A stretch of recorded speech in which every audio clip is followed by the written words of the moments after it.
L'été arrive. N'abandonnez pas vos tipeurs sur le bord de la route. N'abandonnez pas Carotte, Tot, Chevonne et El Pouillou. Rejoignez-les, donnez-nous des sous.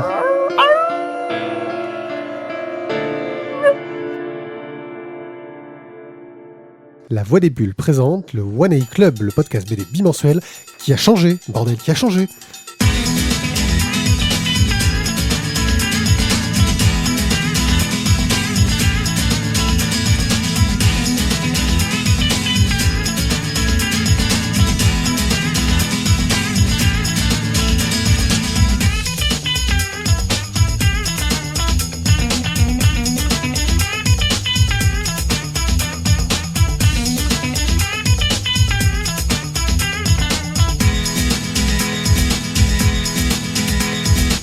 Non, toi non plus, tout n'a pas changé. Normalement, c'est moi qui parle après le générique. C'est le Ouais, truc. mais je t'ai coupé. Ouais, hein, non, franchement, mais en plus pour chanter, quoi. Mais... Hey, bonsoir à vous. On n'a pas changé.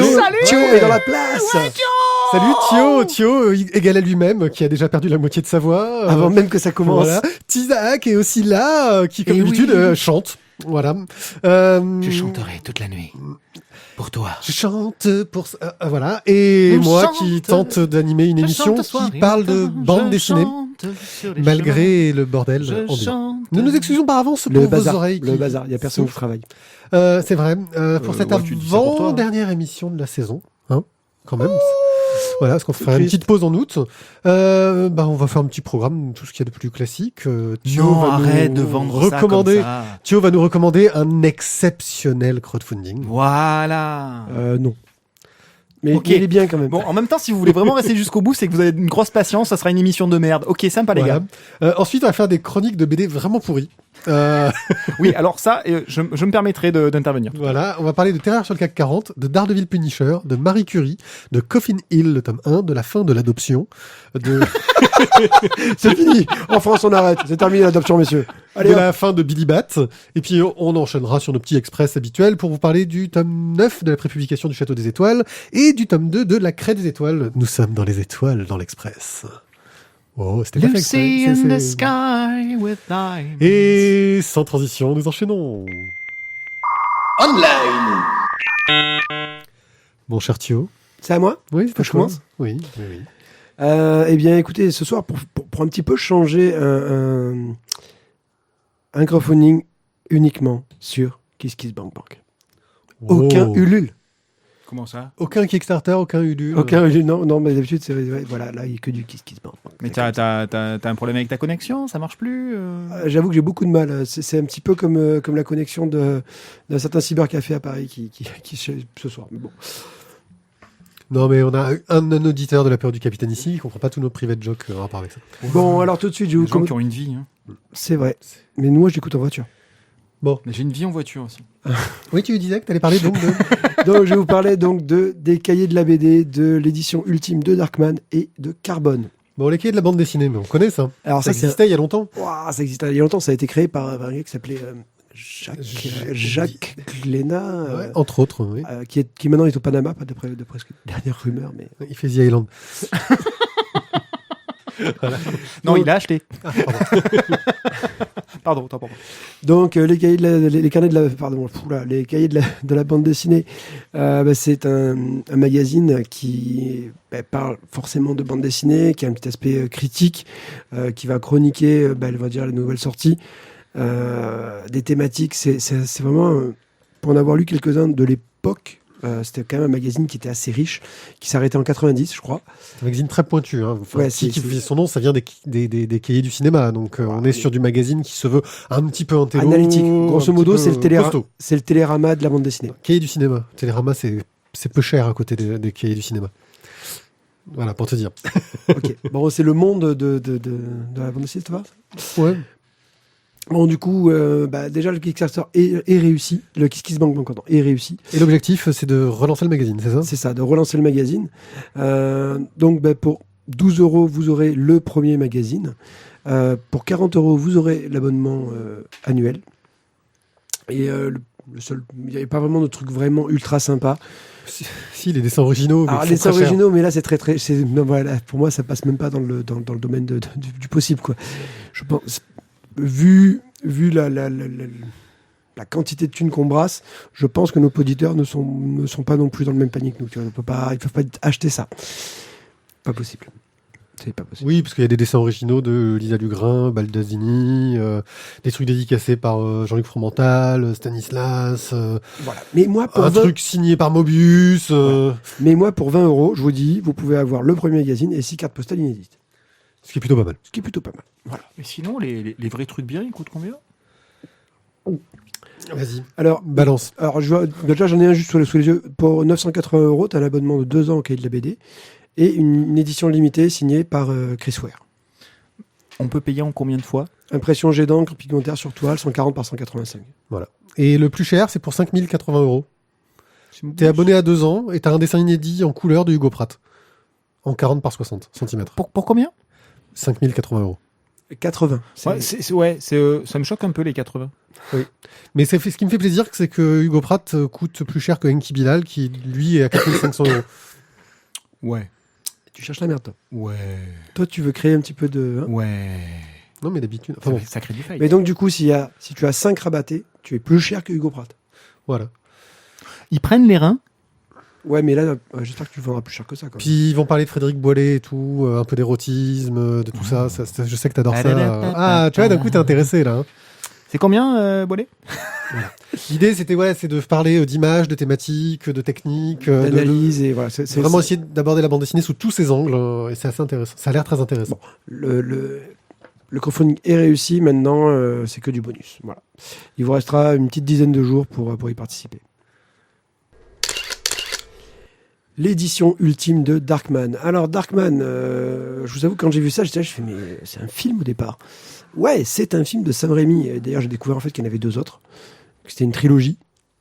Mais une trilogie de Sam Raimi ou... Alors, je vais être honnête, je n'ai pas enquêté hier soir tard jusque-là. Allez, vas-y, continue à parler, je regarde sur IMDb. Ça m'étonnerait que Sam Raimi ait fait les autres, mais bon... Je pense pas.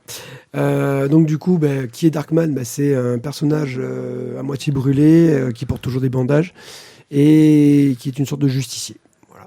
Et en fait, il y a un comics, et du coup, on vous propose l'édition ultime avec le comics, en version numérique, en version française.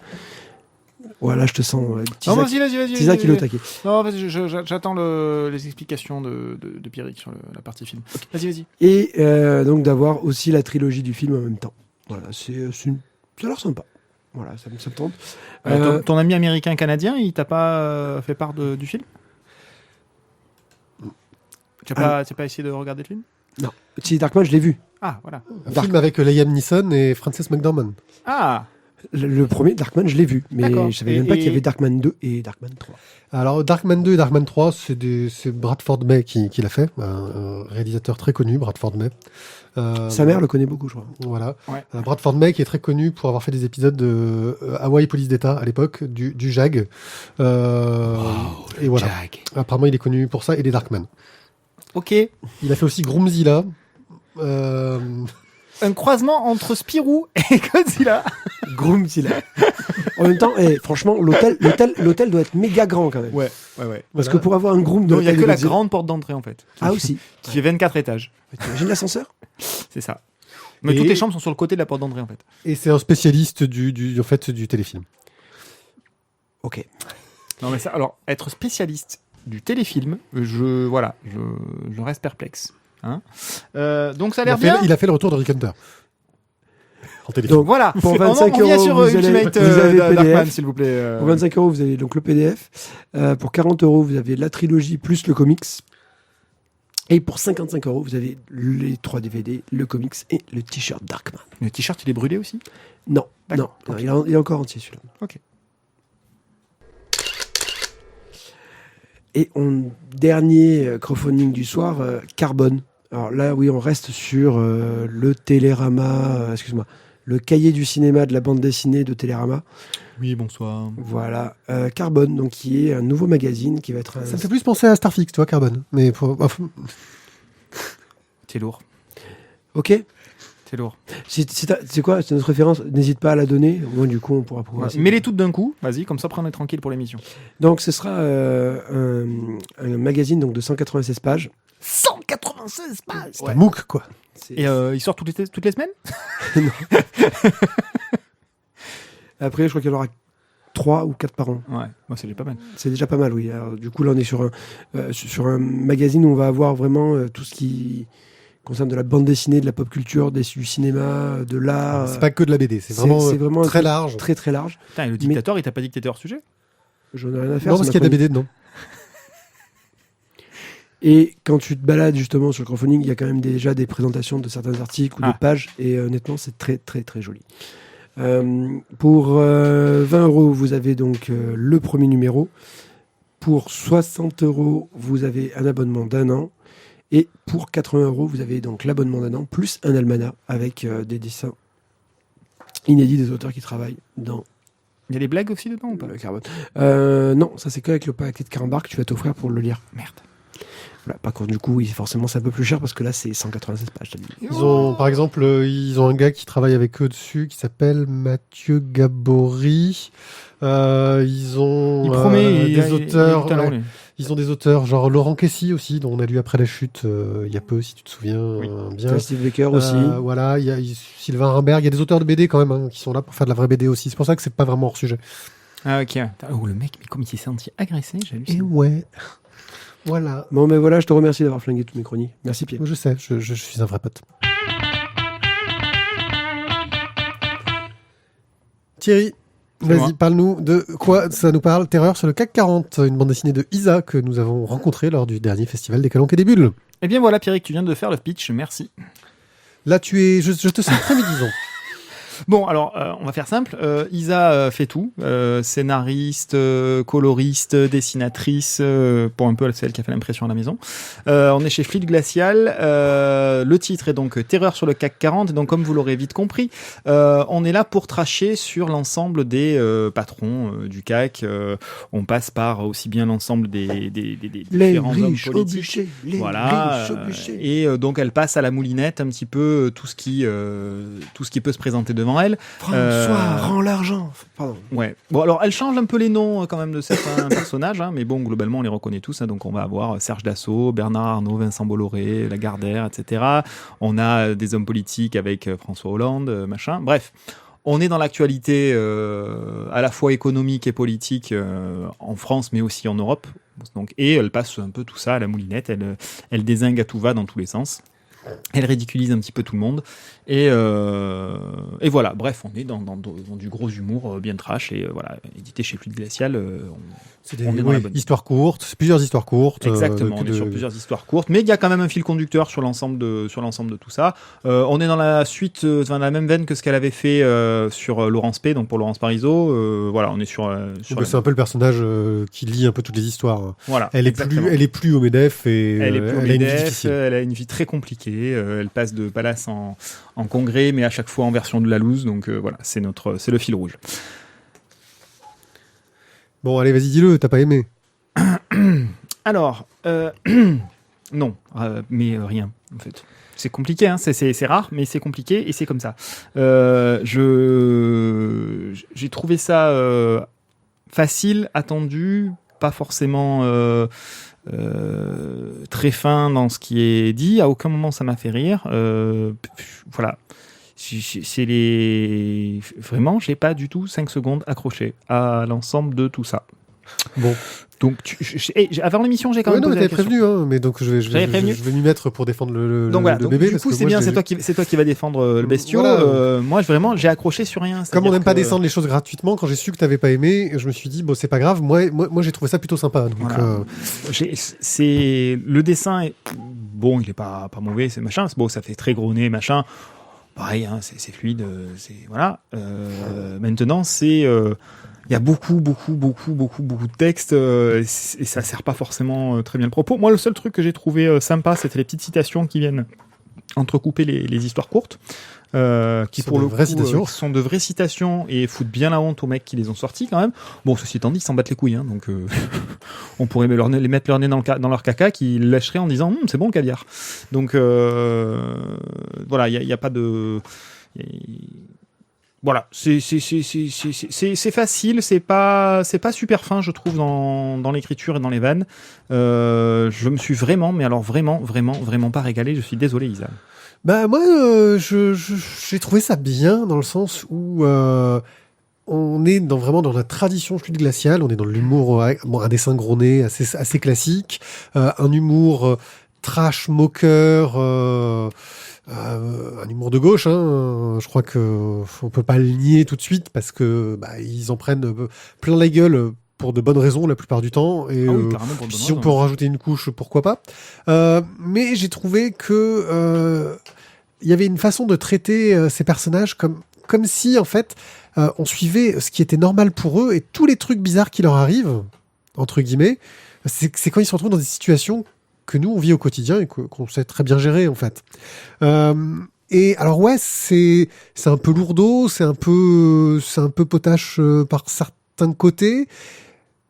Mais je trouve que pour caricaturer ce côté-là, c'est-à-dire vraiment en faire de ces personnages qui sont des puissants, qui sont des gens qui ont un pouvoir immense, leur donner un côté très enfantin, tu vois, leur donner l'image de gamins avec des jouets, quoi, qui ont l'air un peu emmerdés entre l'autre qui a son fils qui est débile mais qui va prendre sa succession, il sait pas comment faire. Ça, c'est Dassault, non? Oh, Ouais, sérieux? Voilà. Ouais, je l'ai pas lu, hein, je l'ai pas lu, les gars. Je l'ai pas lu. On n'attaque pas gratuitement comme ça. Attention. Voilà, entre le coiffeur dont tout le monde des se problèmes, fout de sa gueule parce que tu comprends, lui, il est que coiffeur, tu vois, Monsieur Provost. Voilà, alors les gens sont pas très sympas avec lui parce que c'est un nouveau riche, c'est un arriviste. C'est vrai. Il fait pas vraiment partie de la famille. Moi, j'ai trouvé que c'était un portrait rigolo. Alors, je vais pas dire que c'est exceptionnel, mais ça marche bien. Et je pense que faut l'offrir quoi aux gens qui travailleraient dans une entreprise gérée par un de ces grands médias, par exemple aux auteurs de Canal+, pour qui Bolloré a décidé d'arrêter de payer les droits d'auteur ça, ces derniers c'est- temps. Tu vois, Quatrième trimestre 2016, les voilà. mecs, ça fait quand même plus de 6 mois qu'ils se grattent. Voilà, mais attends, ils ont pas beaucoup de ronds Voilà. au canal. Hein. non, mais s'ils leur donnent pas des sous, c'est à cause du piratage. Parce que c'est leur faute. Ils écrivent Voilà. des trop bons scénars. Voilà. Bref, voilà, moi j'ai trouvé que sans être exceptionnel, c'est de la bonne BD d'humour, efficace, qui fait bien son job dans son genre, qui vise un public assez spécifique, comme souvent la BD d'humour, et qui marche bien. Ça marche bien. Alors, je dis pas que je suis le public, parce que moi, toutes ces histoires de CAC 40, de bourse, de machin chose, je suis pas vraiment. Mais j'ai compris la plupart des références, la plupart des blagues. On m'a expliqué 2-3 trucs que je saisissais pas trop sur les congrès, sur les machins choses. Les trucs que font les riches, là, je connais pas trop. Mais, Tu devrais t'y Tu mettre. vis pas dans un château, toi? si, mais tu sais, faut payer le personnel. Alors, j'ai plus beaucoup d'argent, quoi. Et donc, Ouais, c'est sûr. Ouais. donc voilà. Bon, je crois qu'on a fait un peu le point là-dessus. Moi, je pense que en tant que BD d'humour, c'est une BD d'humour qui est efficace, qui marche bien. Mais comme toute BD d'humour, faut qu'elle trouve son public, quoi. Moi, j'aurais qu'un truc à dire, c'est que même Thio qui lit tout et n'importe quoi, celle-là, il l'a pas lu. Ça va. C'est mon joker annuel, quoi. Ouais, il a fait l'impasse sur un truc, quoi. Mais voilà, moi, je trouve que ça donne une idée.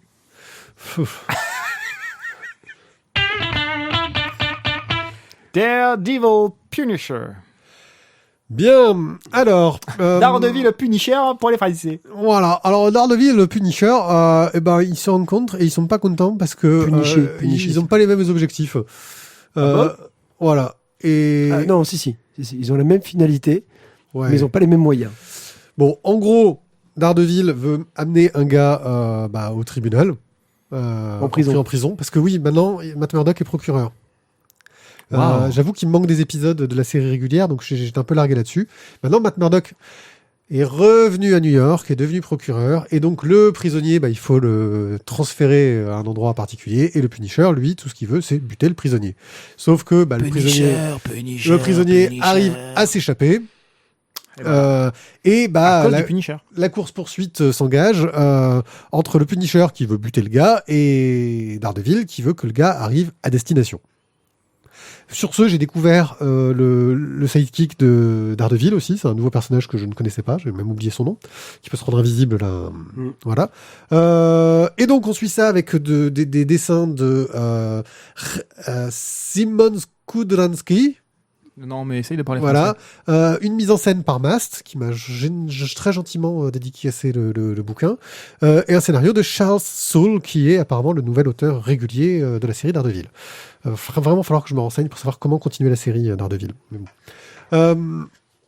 C'est graphiquement, déjà, je trouve le style superbe, c'est très réussi, ça marche plutôt bien. Scénaristiquement, c'est Daredevil et le Punisher qui se tapent dessus, quoi. Il y a rien d'exceptionnel. Si, il y a un super prétexte. Oui. Non, le prétexte est bien trouvé, ça marche bien, mais on se retrouve dans le truc. Ouais, c'est un one-shot sympa, divertissant, bien dessiné. Il y a Daredevil qui a un nouveau costume aussi, plus sombre, plus dark. Peut-être pour être plus proche de la série télé. C'est Darkdevil. Mais il avait déjà eu un costume noir il y a quelques années. C'est quand le rouge est au pressing. Voilà. Bref, ça m'a donné envie de lire des histoires de Daredevil avec un Matt Murdock procureur, parce que je pense que ça peut donner de très très bons scénars, mais pas celui-là. Non, parce que là, on s'en fout. Non, mais là, on s'en fout qu'il soit procureur. Là, on a juste le gars en costume qui va poursuivre un gars. Ils ont deux objectifs et on se demande qui va gagner, quoi. Est-ce que le Punisher va réussir à tuer le gros méchant ou est-ce que Daredevil va réussir à empêcher le Punisher de le faire? Ouais. Non, en fait, j'irais vraiment dans ton sens. Surtout en fait que, comme tu disais, ils ont essayé de changer le costume pour le rendre un peu plus dark, un peu plus comme dans la série Netflix. Et moi, si tu veux, j'ai eu l'impression en lisant le bouquin d'avoir une redite d'une des scènes de la série.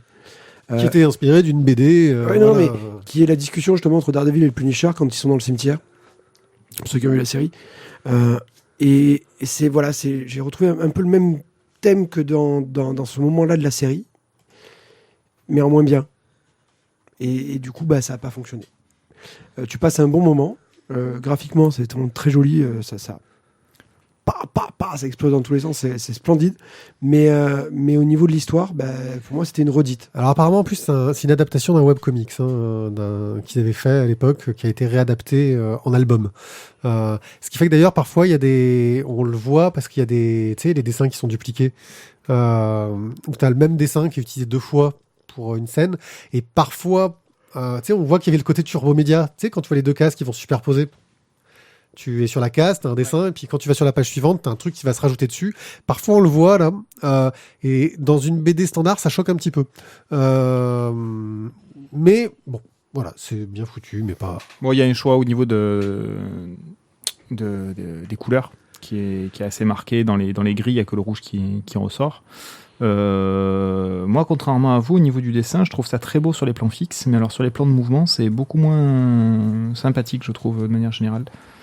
Donc oui, mais disons que c'est efficace, mais même le côté sombre, ils auraient fait ça côté coloré, costume qui brille, tout ce que tu veux. On est vraiment dans une histoire très super héroïque et pas polar noir, quoi, comme on avait pu l'avoir sur les époques Bendis ou Ruka, enfin compagnie, quoi. Voilà. Bon. ouais, non, c'est sympa. Si vous aimez beaucoup Daredevil et le Punisher, lisez-le. Si vous êtes un collectionneur avec une collectionnite aiguë, peut-être. Mais sinon, voilà, comme moi, prenez-le, il est sympa. Et puis surtout quand il est dédicacé. Comme il se la pète, là, comme il se la pète grave. De quoi tu nous parles, Isaac? Alors moi, je vais vous parler de Marie. Petite Marie. Je parle de toi. Marie Curie. Alors, je vais quand même préciser, Marie Curie, la scientifique aux 2 prix Nobel par Seka et Yigael. Parce qu'en fait, si vous tapez BD Marie Curie, il y a à peu près 4000 références, dont genre 4 ou 5 sur la dernière année. Donc voilà, donc là on est aux éditions Phaton par Seka et Yigael. C'est un gros album. C'est une grosse BD.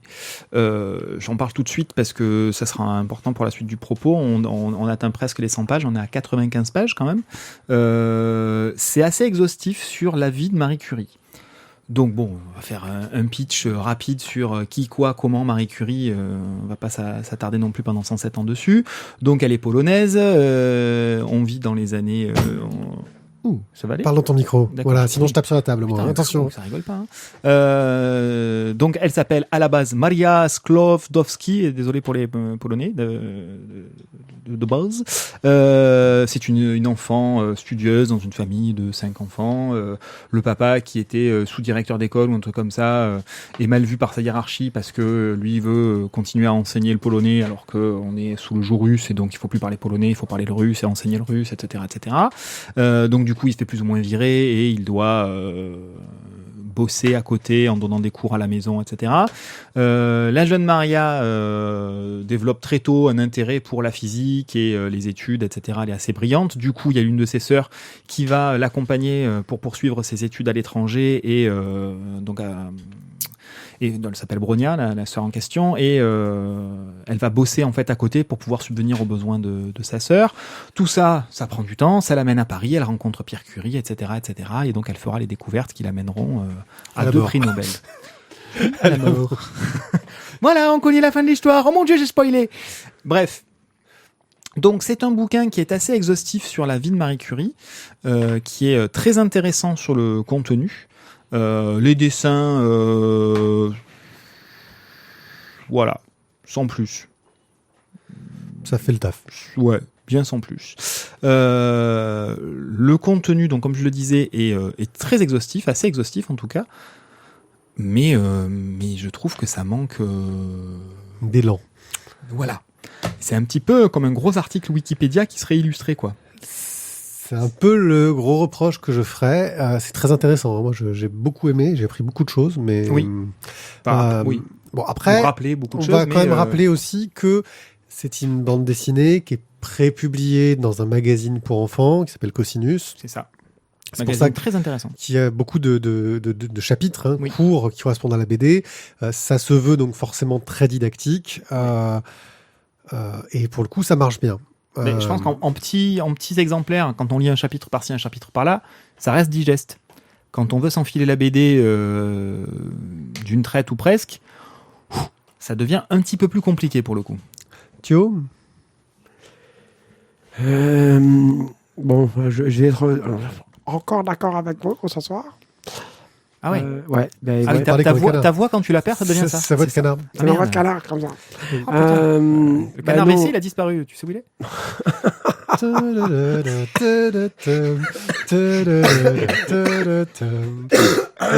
C'est pour faire les bordures. Tu disais graphiquement, ça me fait penser un peu à du Il était une fois. Ouais. C'est pas faux, ouais. Et moi, je me suis régalé parce que je trouve que la vie de Marie Curie, c'est voilà. magique, oui, c'est super intéressant. C'est une vie exceptionnelle. Toutes ses réalisations dans sa vie, son implication, par exemple, dans la Première Guerre mondiale avec les voitures radio. Ouais. Les petites Curie. C'est surtout en plus voilà, que c'est pas un pan de l'histoire qui est ultra connu. Ouais. Oui, mais je le connaissais pas. Ah bah ouais, mais en même temps, c'est le mec qui... Ouais, non, mais voilà, moi je suis nul en histoire, vous le savez. Oui, mais du coup, non, enfin, et c'est, voilà, elle a vraiment touché à tout, elle s'est occupée vraiment de plein de choses différentes, et sa vie, voilà, est vraiment exceptionnelle.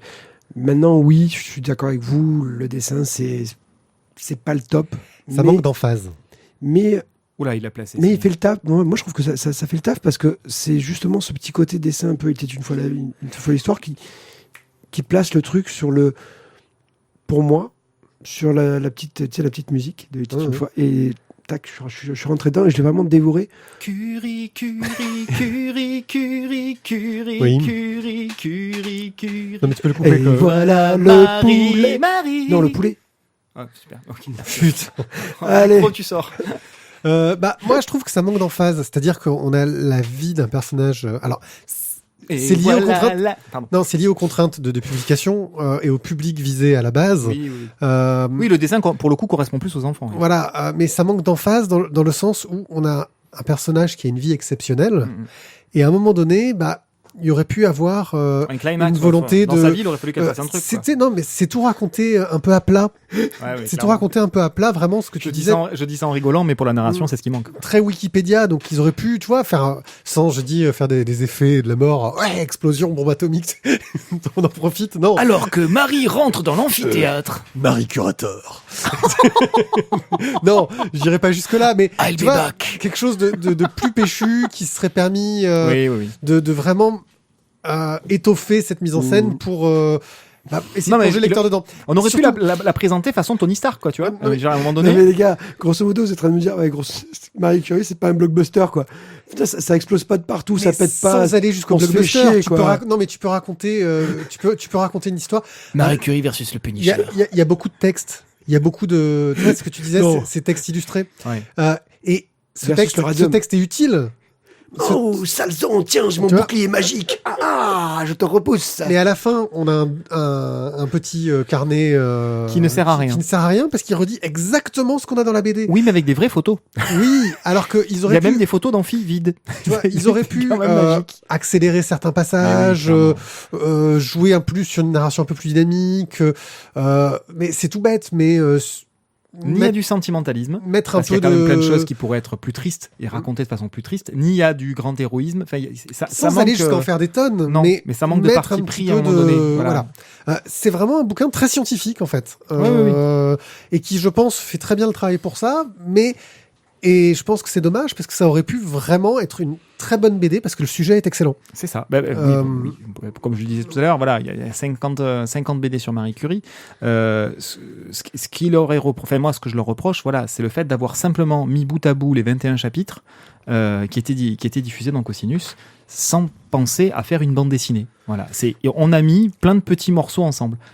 La problématique est là. Voilà. Ouais, non, mais enfin, les gars, juste, vous êtes, pour moi, vous êtes un peu consternant, quoi. Je suis désolé, Oh, grosso modo, vous reprochez, en fait, qu'ils ont raconté sa vie. Ben oui, c'est sa vie.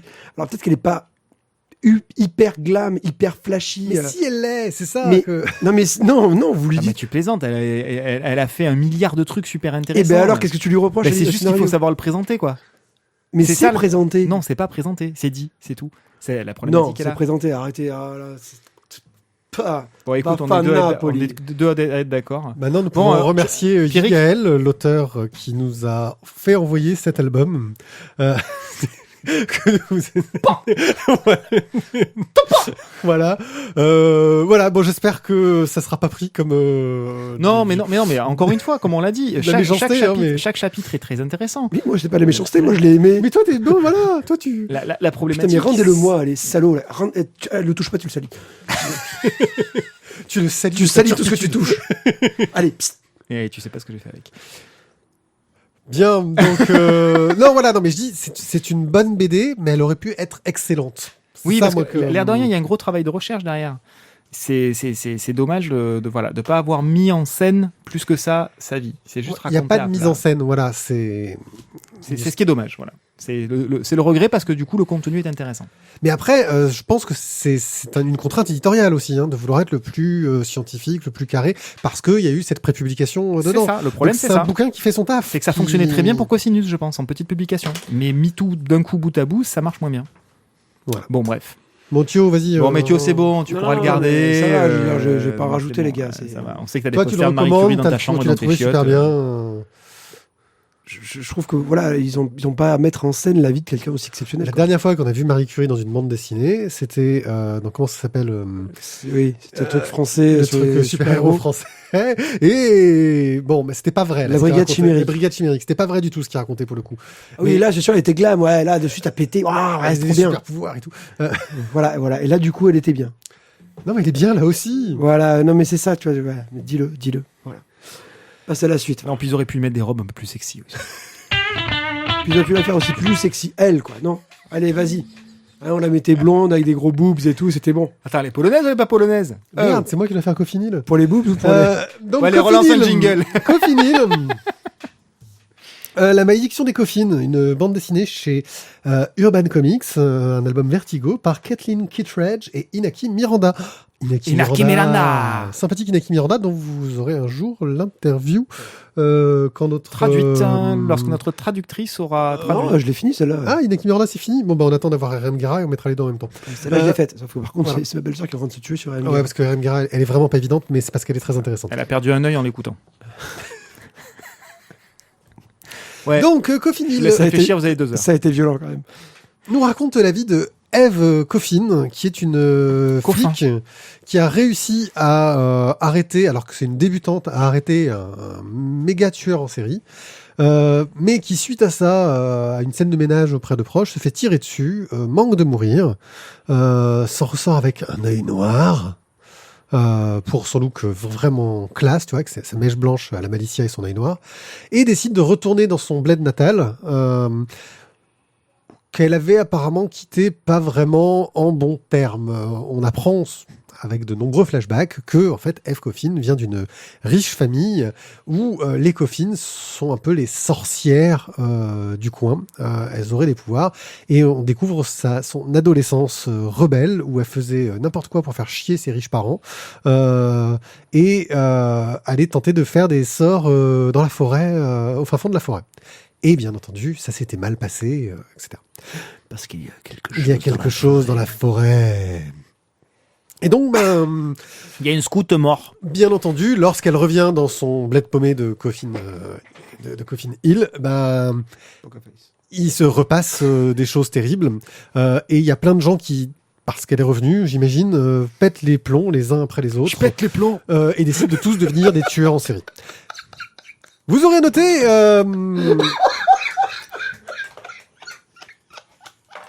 après cette magnifique interprétation... Maintenant, tu peux t'éloigner du micro.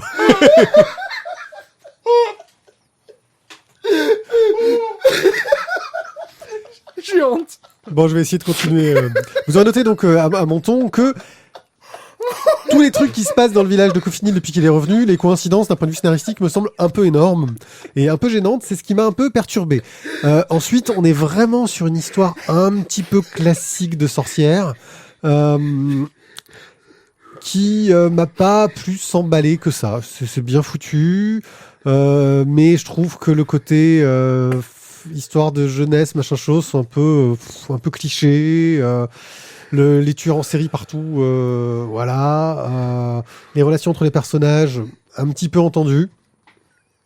Et le dessin d'Inaki Miranda, bah, qui peut être très joli sur les grandes illustrations pleine page ou double planche, mais qui sinon est assez plat.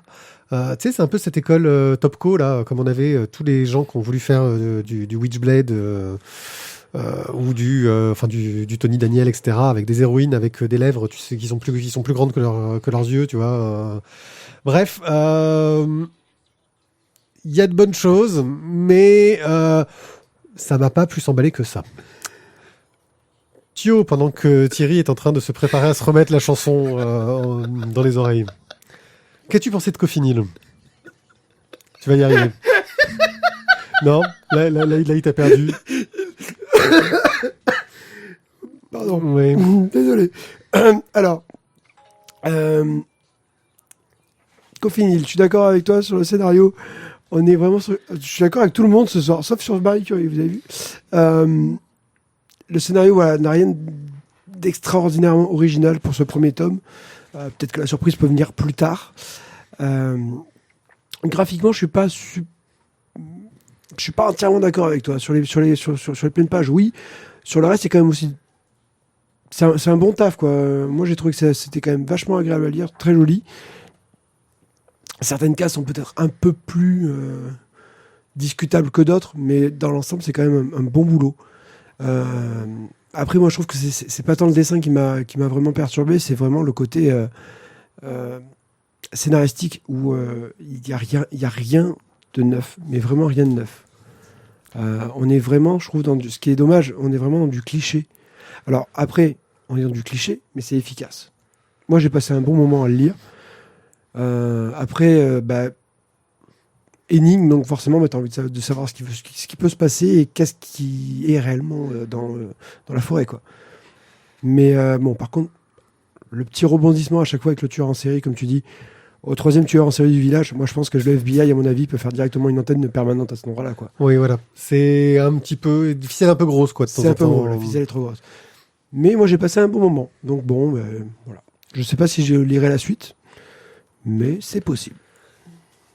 Ti. C'était pas mal, mais encore une fois, voilà, c'était très adolescent et ça manque de nouveautés. C'est du vu, revu et re-revu. C'est pas très cohérent au niveau de l'enquête, l'implication du FBI, le flic local qui a impliqué lui-même et qui continue à enquêter. Il y a jamais personne qui fait prendre la relève au FBI. Enfin non, voilà, c'est il y a des choses sympas, ça se lit. C'est pas la folie, mais ça se lit bien. Mais bon, ça reste pas la folie non plus. Bon, ok, donc je crois que sur Cofinil, nous avons fait le tour, donc chez Urban Comics. Sympathique, peut-être mieux pour la suite, mais enfin, je suis pas sûr qu'on la dira, nous verrons, surprise. Et donc, je vais vous parler donc de l'adoption, la fin, comme l'a dit... Le tome 2. Ah, le tome 2, le dernier. Donc, eh bien, on avait quitté l'adoption avec... C'est là qu'on spoil le tome 1, je vous préviens tout de suite, hein, parce que... Voilà, l'adoption, donc, c'était l'histoire donc, de deux... Arrête de faire le coin avec ton téléphone, toi. C'était l'histoire donc, de parents qui donc, étaient en train donc, de chercher à adopter donc, un enfant, qui ont donc pu adopter, on va dire, une petite péruvienne, Kinaya, qui suite donc Qui en veut fait, dire nuage. qui suite à un tremblement de terre donc était à l'adoption. Donc ils l'ont adopté et finalement en fait ils ont attention spoil. C'était un kidnapping parce que finalement elle avait de la famille toujours vivante qui la cherchait et en fait on est revenu la chercher en France, on l'a ramenée au Pérou et Et donc, vas-y, continue. Vas-y, poursuis, je viens de couper le son de Tizak, qui d'un coup... c'est moche. se fait un revival. Ouais, non, t'entends pas. Donc, vas-y.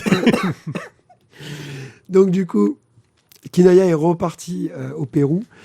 Ses parents, le père est en prison. La mère, en fait, elle est toujours en liberté, mais elle est en train de divorcer du père parce que, en Elle est fait, repartie en Angleterre. le père en fait a tout pris pour lui. Hein, il a dit que c'était entièrement sa faute. Et Gabriel, le grand-père, celui qui s'était Qui avait eu du mal, mais qui qui avait eu s'était du mal, attaché. et qui s'était le plus attaché finalement à cet enfant, part au Pérou pour retrouver Kinaya. Sans savoir réellement pourquoi il y va et ce qu'il va y chercher. Il veut la revoir. Il lui ramène des objets de son quotidien de France. Il avait mis un enquêteur local, un détective local sur le coup pour la retrouver, qui lui a vendu le fait, voilà, c'est bon, elle est là, elle est à tel endroit, vous pouvez y aller, quoi. Bon, je vais pas aller plus loin parce que j'ai pas non plus envie de vous spoiler la fin. Mais ça va Non. vraiment pas là où on s'y attend. Clairement, voilà, le titre vous dit, on parle d'adoption, on est sur autre chose. Moi, je suis resté un peu con à un moment donné. Je me suis dit, ah ok, où tu veux m'emmener? Et finalement, quand tu arrives au bout du chemin, Ça tient la route, mais à un point, c'est...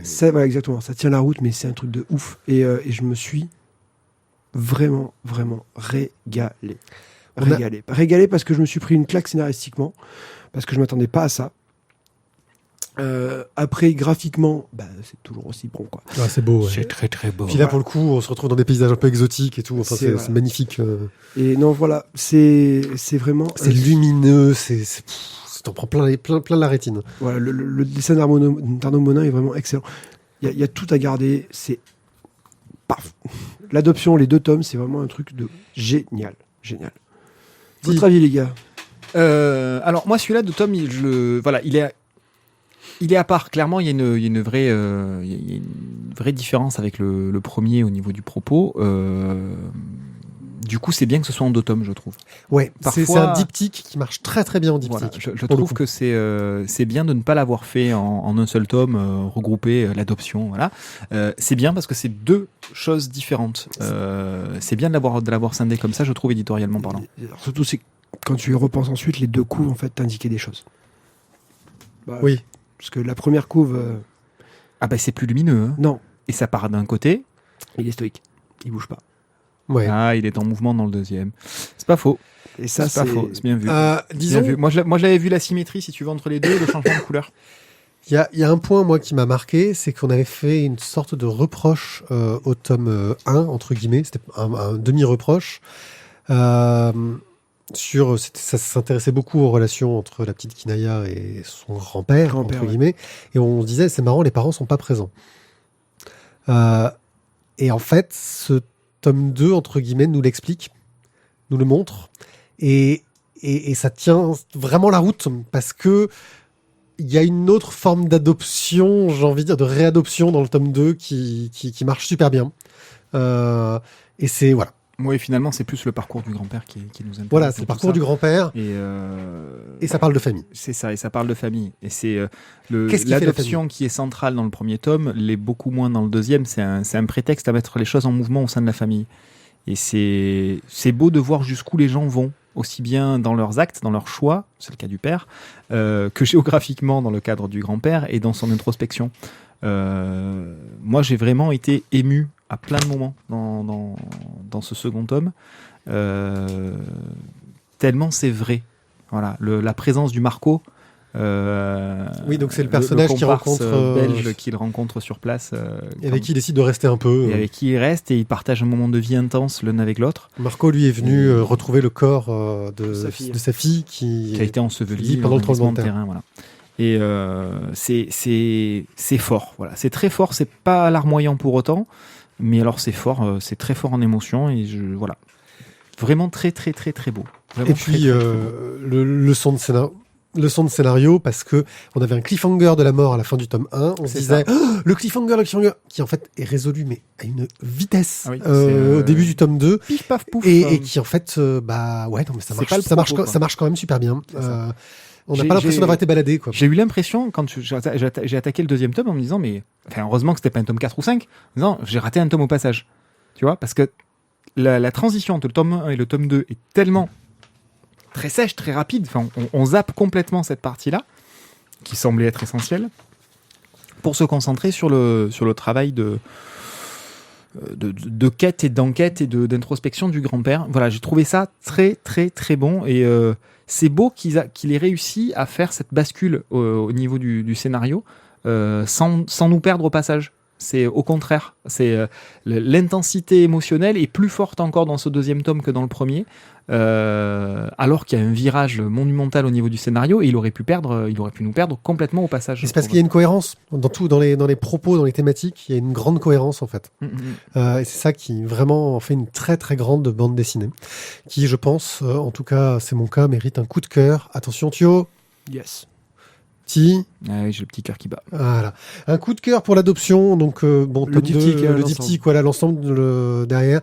C'est vraiment une superbe BD de Zidrou qui nous fait encore un bon coup dans la gueule. Et de Arnaud Monin. C'est magnifique. Voilà, c'est magnifique. Chez Grand Angle. Voilà. Foncez. Voilà. C'est fini.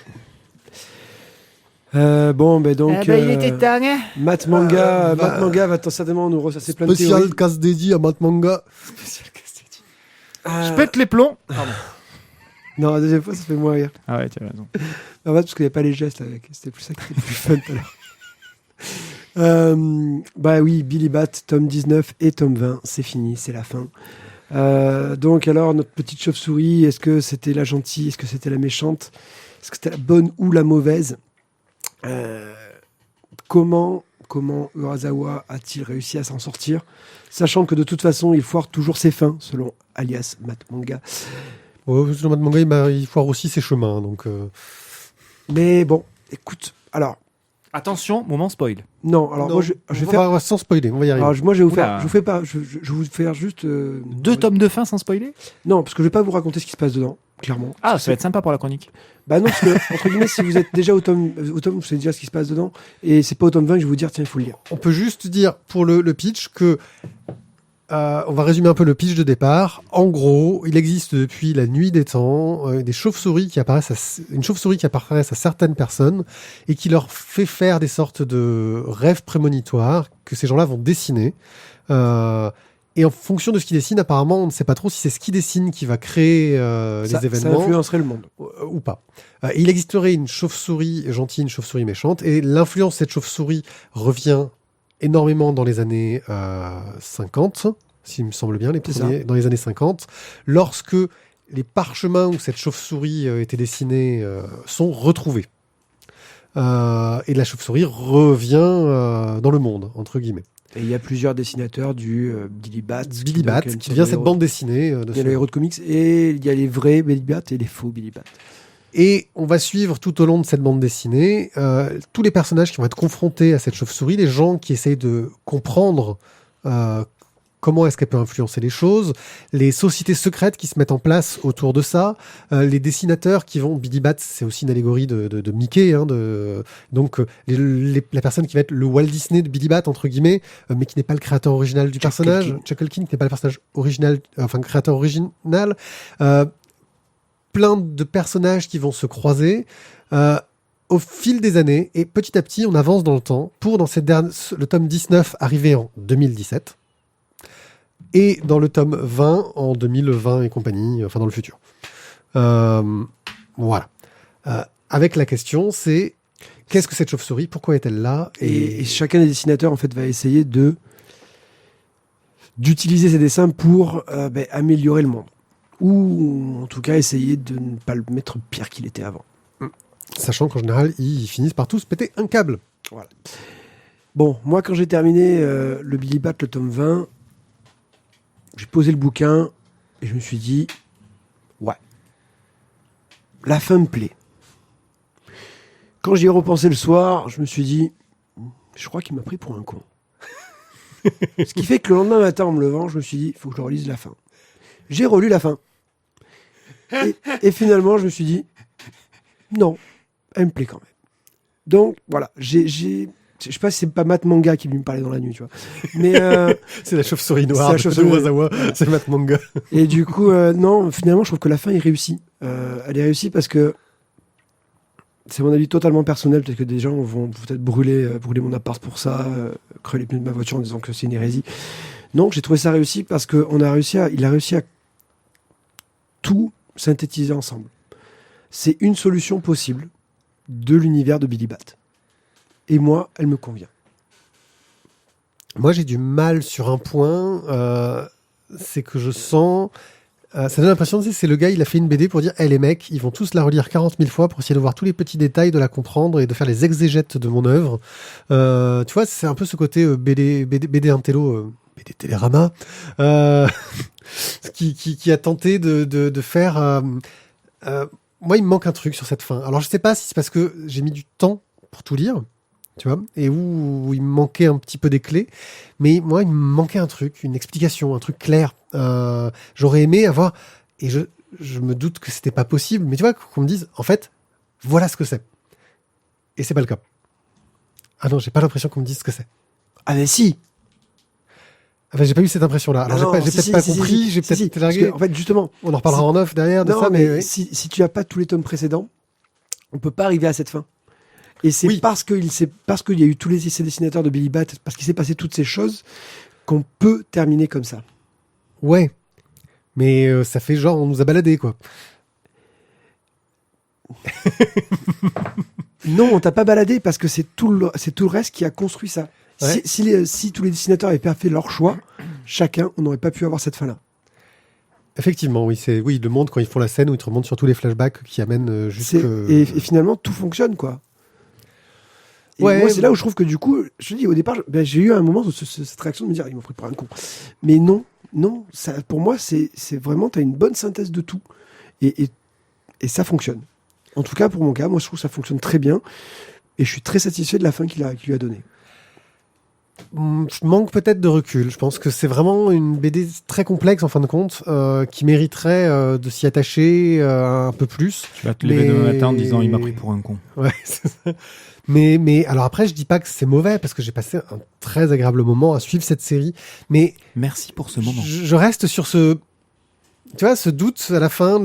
Est-ce que c'est parce que c'est fini et que j'aurais bien aimé que ça continue, voir ce qui va se passer après? Est-ce que c'est parce que j'ai l'impression d'avoir été un peu baladé. Je saurais pas dire. Je suis un peu circonspect, ouais, sur la fin de Billy Bat. Ça n'empêche que j'ai trouvé la BD vraiment agréable à suivre et que je suis très curieux de savoir ce que va pouvoir proposer Urasawa par la suite. Parce que là, scénaristiquement, ça va être compliqué de partir sur quelque chose d'aussi complexe. Et on sait qu'il aime les scénars un peu complexes. Voilà. T'aurais mis un coup de cœur ? Non. Non, moi non plus. Donc, Non, mais ça reste. Merci pour la question. Non, mais par contre, moi, là, je trouve que c'est une série en 20 tomes qui est très bien, enfin, qui est vraiment réussie. Et je me suis bien régalé sur la fin. En y réfléchi, en y pris le temps et tout. Déjà, le simple fait que tu aies ressenti le besoin de relire la fin, ça montre que la BD laisse pas indifférent et qu'elle mérite la lecture. Quoi. C'est surtout que t'as acheté 20 tomes, ça te fait chier de t'être planté, quoi. C'est moi qui les ai achetés, donc. Voilà, c'est pour ça que c'est ça. C'est pour ça que toi, ça t'emmerde plus, hein. Non, j'irai pas jusque là. Non, c'est plus pour la place sur les étagères. Non, parce que j'aime bien, mais bon, c'est... Un jour, je le relirai et je dirais, mais oui, mais je suis trop con, j'avais rien compris, en fait, peut-être. Tu vois. C'est sûr. Express. Le Château des Étoiles. Le tome 9 de la prépublication. Voilà, alors c'est la Gazette numéro 9 qui clôt le 3e cycle. Non, premier tome du 3e cycle. C'est ça. Le premier tome du 2e cycle. C'est le premier tome du 2e cycle, parce que donc il y a deux fois 3 numéros Bon. dans le premier cycle. De quoi ça parle déjà, le Château Ça parle des de Étoiles Mars. Non, mais le Château des Étoiles. Alors le Château des Étoiles. Petit résumé de la série. Ça parle de Marie Curie, qui est... Ah non, merde, c'est pas la... On est dans l'Express, si tu commences à partir en digression Ah, débile. pardon, excuse-moi. Alors, je vais la faire super rapide. On a Séraphin, Sophie et leurs amis qui quittent la Bretagne à bord de l'Éternef. Alors, c'est-à-dire qu'ils ont un astronef qui fonctionne à l'éthérite, d'où Éternef, qui leur permet de voyager dans l'espace, de s'extraire en fait de la pesanteur, de la Et gravité. qu'ils ont créé grâce au soutien financier de Louis II de Bavière. Exactement. Et aux recherches scientifiques de la mère de Séraphin. Merci Pierrick pour ce pitch.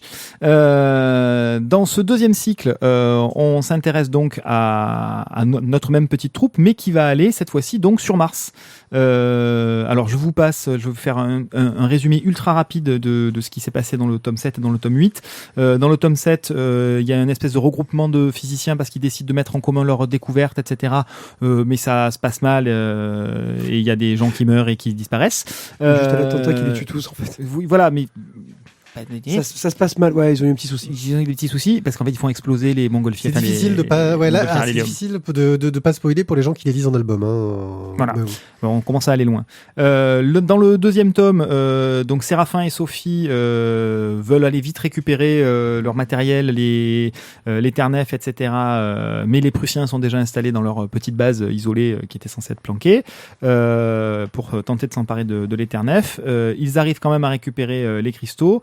Et ils partent avec leur super Éternef poursuivis par les Prussiens et aidés par Sissi l'impératrice.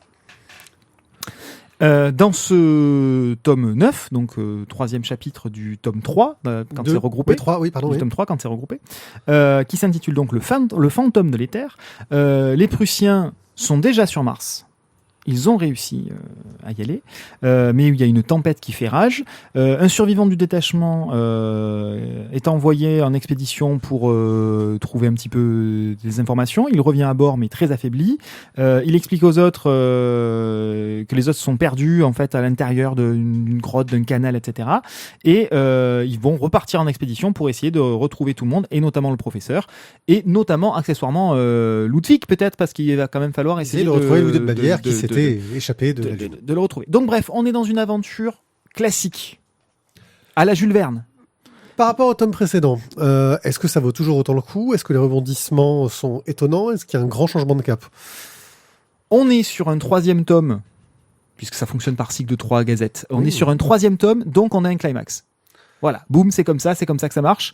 On a un climax, la dernière planche est gigantesque, et la dernière planche ouvre sur un nouveau mystère. Donc on a forcément envie d'aller lire la suite. C'est toujours aussi beau, c'est toujours aussi prenant, ça fonctionne toujours autant. Moi j'aime beaucoup la partie gazette parce que le papier, parce que la couleur, parce que l'aquarelle, etc. Ça marche toujours autant. Allez-y, foncez-y. Si vous avez raté les premiers, maintenant c'est sorti en album relié. Donc tome 1, tome 2, tome 3, ça vous fait les 9 tomes d'un seul coup. Ça va un peu vite pour de l'Express. Je pense que pour Ouais, Tizak, ralentit un peu la vitesse. Ouais, Mine de chevaux plutôt. ouais, c'est vrai. Parce que, ouais, Il y a beaucoup de bruit, mais vous lent. faites chier, il y a 9 tomes. Mais on ne demande pas de tous la raconter. Comme vous racontez Billy Bat, on le passe pas en express. Hein. Bah oui, parce que c'était la fin. Ouais, c'est ça, ouais. La craie des étoiles. Voilà, c'est fait, merci. Donc la craie des étoiles, on va suivre un jeune garçon qui a récupéré une craie magique qui lui permet de voyager à travers le monde et de parler aux animaux à la poursuite de son grand-père qui lui a légué. Dans ce nouveau La tome, il revoit un portrait de son grand-père dans une brocante, enfin dans un truc marché aux puces là, et il décide d'essayer de récupérer un perroquet qui aurait appartenu à son grand-père, pas son grand-père, je sais plus, c'est un personnage de la famille, enfin on s'en fout, et il décide de partir, et comme dans le tome précédent, il va voyager de pays en pays pour découvrir des animaux qui, dès qu'il va les rencontrer, vont dire bonjour, je pèse tant, je mange tant de tonnes de viande, je vis tant d'années, voici ma fiche Wikipédia. Pour résumer, c'est toujours aussi joli. On apprend toujours autant de choses, mais c'est toujours d'une lourdeur didactique assez terrifiante. Parce que voilà, il rencontre un animal et l'animal c'est bonjour, voici ma fiche Wikipédia. Et c'est dommage parce que ça mériterait un peu plus. On apprend aussi qu'il y a un autre enfant qui a une craie des étoiles et les deux commencent à se suivre. Et on n'avance pas trop dans l'intrigue générale, mais on a appris plein de choses sur les animaux. Voilà. On a les fiches merveilles du monde en fait. Quelque chose à rajouter, Thio ? Non, voilà, c'est joli, c'est mignon. De Raphaël Drommelschlager chez Bamboo Édition. Voilà, c'est un peu dommage ce côté Wikipédia. Rien de neuf par rapport au tome précédent. Merci de nous avoir écoutés. Voilà. Nous avons fini cette émission. Tu as encore un peu de voix, tu arrives à parler encore ? Ouais, non, c'est cool, regarde. Ok, il est là. Ouais, je suis là. Voilà, c'était une émission où on a essayé d'être à peu près cohérent, de tenir la route. Je pense qu'on s'en est bien sorti. Ouais, c'est Pierrick qui a failli péter les plombs. Ouais, c'est ça. C'est aussi une émission où on espère que nous avons fait découvrir plein de bonnes BD. Et si nous avons découvert de bonnes BD, n'hésitez pas à nous le faire savoir en laissant par exemple un commentaire sur lavoidesbulles.fr, voire même un commentaire sur iTunes. Vous pouvez par exemple dire que notre émission c'est de la merde, qu'on vous a spoilé comme des bourrins, que vous détestez tout ce qu'on fait. Vous mettez 5 étoiles, mais vous pouvez dire tout ça, il n'y a pas de problème. Mais vous mettez 5 étoiles. Vous pouvez même nous sponsoriser sur Tipeee et dire qu'on fait de la merde. Ouais. Mais n'hésitez pas à nous À sponsoriser. nous donner des sous. On peut continuer à faire de la merde. Grâce à ces sous-là, peut-être qu'on achètera de meilleures bandes dessinées et que vous aurez peut-être un poids sur tout ce que nous disons, car nous sommes fortement influençables, n'est-ce pas ? Oui. Voilà. Carrément. Nous sommes totalement corruptibles. Bref. D'ailleurs, ce soir, c'est la loose, on boit rien. C'est vrai. Merci à vous. Vous pouvez aussi acheter des jolis t-shirts, tiens d'ailleurs, fort sympathiques, qu'on a fait. Vous trouverez tous les liens sur le site lavoidesbulles.fr. Voilà. Merci à vous de nous avoir écoutés. On se retrouve dans 15 jours pour le dernier épisode de la saison. Eh oui. Et donc... On en est à combien de saisons maintenant ? Oh, on arrive vers la 8, je crois, un peu dans le genre. C'est un truc de dingue. On va finir comme Drucker. Oh, Ouais, alors, il nous reste encore 40 ou 50 ans. Donc ça va. on est tranquille. Merci à tous, à très bientôt. Ciao, ciao. Bye, Ciao, bye. ciao.